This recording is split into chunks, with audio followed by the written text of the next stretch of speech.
Good morning, Kalokas! Welcome and welcome back to the channel. I know I look different. Medyo nagpagupit tayo ng very short bob. I know, sobrang ikse. Pero hayaan nyo lang. Haba din yan. Buhok lang yan. An unboxing today. Ito yung pinadala sa atin. Sobrang pink ng package. Ang cute. Sobrang girly. Pinadala siya sa akin naka-bubble wrap. Pero nasilip ko na siya. Excited kasi. Pag binuksan mo siyang ganyan, yan. Ayan ang makikita mo. Nice. Okay, so ang sabi, welcome to the Jane Secret family. We are glad to have you. We are building a long-term goal and we look forward to grow with you. Here's a little something from our team to get you started till our next package. See ya. Ayan. Yan yung nakalagay dito. And then, meron silang official page on Facebook na Jane Secret Official and also on their Instagram, Jane Secret Official. I will flash all their pages on the screen. Tapos pag binuksan mo siyang ganyan, oops, may nalaglag. Ayan. Ayan. Ayan ang itsura ng loob. Merong dalawang glutathione and isang rejuvenating set. So, ito pala yung kanilang glutathione. Ang cute may mga paganto-ganto pa. Oh, nice. So, ito pala yung kanilang glutathione. It has collagen and vitamin C. Ayan. Dalawa to. Ayan. Dalawa yung glutathione nila. And mamaya i-iodine test natin to para sure before natin i-take. And then silang Rejuvenating Set na Hello Beautiful. And meron din siyang the usual Rejuvenating Set. May kasama siyang toner, dalawang day and night cream, and a soap. Okay, so buksan muna natin ito. Ayan. So meron siyang day and night cream. Yan, tapos yung soap niya. Gusto kong makita kung anong kulay ng soap niya. Is it kojic ba or not? Meron yung soap niya na 135 grams. And itong toner, it has 50 ml. And the two creams has 10 grams. Yung toner nila is anti-aging facial cooling toner.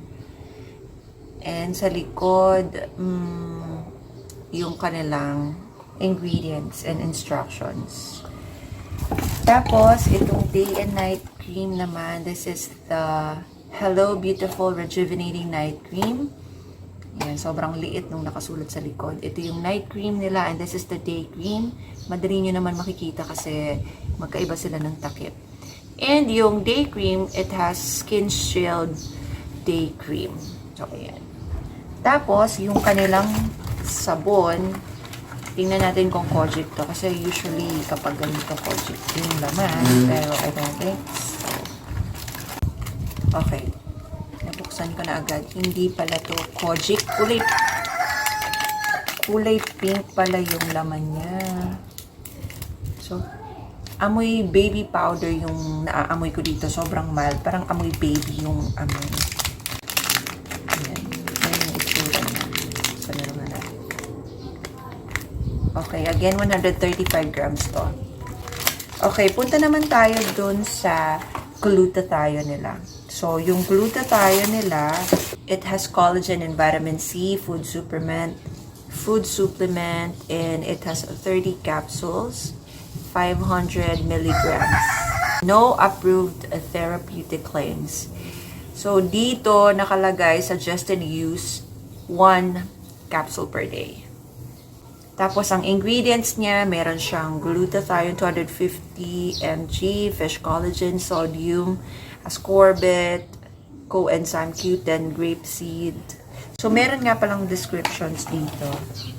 Yan, meron silang pinadala sa akin ng mga ganito. Our powerful ingredients, glutathione, marine collagen, salmon extract, grapeseed extract, coenzyme Q10. Meron din siyang sodium ascorbate, vitamin C. Buksan ko muna yung isang glutathione para makita natin kung ano bang itsura nito. Tingnan natin. So, ayan, naka-sealed pa siyang ganito. Tapos, buksan muna natin. Okay.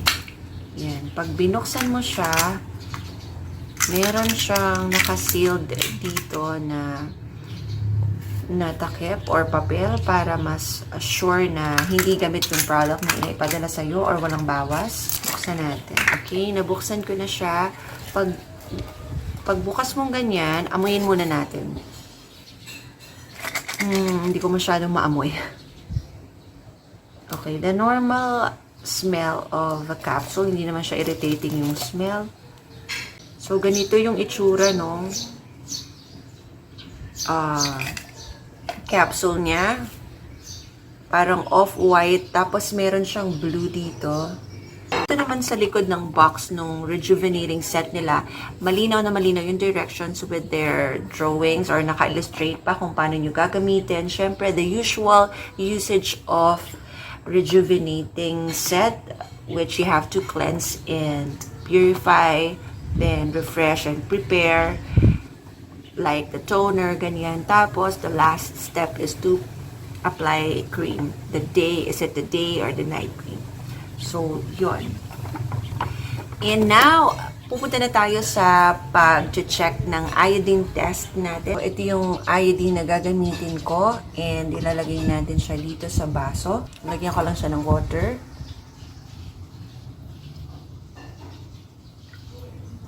Yan. And papatakan natin siya ng iodine.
Yes, nakapasa siya sa iodine test natin.